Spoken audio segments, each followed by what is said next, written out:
Conference, I now want to introduce a very brave young woman who you saw in the film, whose father has been in prison for 65 years in Burma for political activity, Wai Hnin Pwint Thon.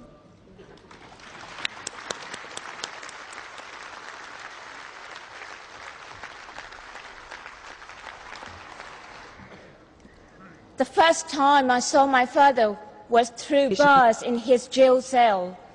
I was only 4 years old.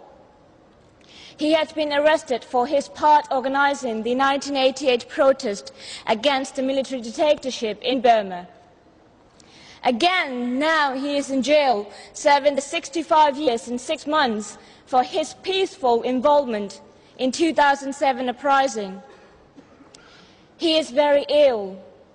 He has a heart condition, but he's been denied the medical treatment that he needs to stay alive. But my father is just one of the over 2,200 political prisoners in Burma. Many have been tortured, are kept in the terrible conditions, and are denied proper medical treatment. In the past 3 years, the numbers of the political prisoners in Burma have almost doubled. Yet, the generals in Burma are trying to tell the world that they are reforming. In November, they are holding elections, but these are not the elections that will bring real change in Burma. These are elections designed to maintain dictatorship. The only changes will be the changes of clothes for some soldiers. We will end up with the same dictatorship with civilians' faces. Our suffering will continue. The facts on the ground tell the real story of what is happening in Burma. Our leader, Aung San Suu Kyi, still remains in detention. Her party, the National League for Democracy, has been banned. Anyone speaking against the dictatorship faces jails even for making a joke or writing a poem. The media censorship is increasing. In eastern Burma, the military attacks against the ethnic civilians have continued. In recent months, Burma Campaign UK has received reports of schools being mortar bombed, villages being burned, even children and babies being shot. In the past 15 years, more than 3,500 villages have been destroyed. These are not the acts of the regime about to bring democracy to my country.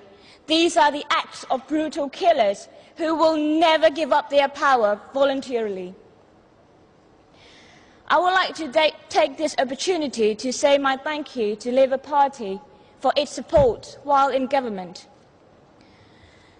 The Labour government was first of the one government in the world to reject the election for the sham that they are. You took the lead in pushing for stronger targeted economic sanctions from EU. You took the lead in pushing for global arms embargo. I would like to say my special thank you to Mr. Gordon Brown and Mr. David Miliband as Prime Minister and Foreign Secretary to take strong such personal interest in helping our struggle for freedom. We are very grateful. But I cannot say the same about United Nations. We have seen lots of statements about concerns from the UN Secretary General, but no action. Again and again, the regime in Burma gives promises of reform that they never keep. Again and again, the United Nations say, let's wait and see if they change.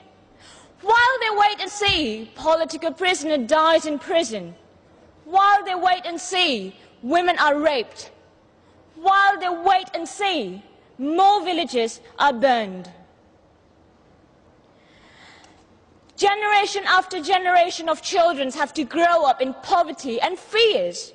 Their childhood lost. The UN and other countries' governments seem content to sit back and do nothing. These things cannot be allowed to continue. The generals in Burma, they are not immune to pressure.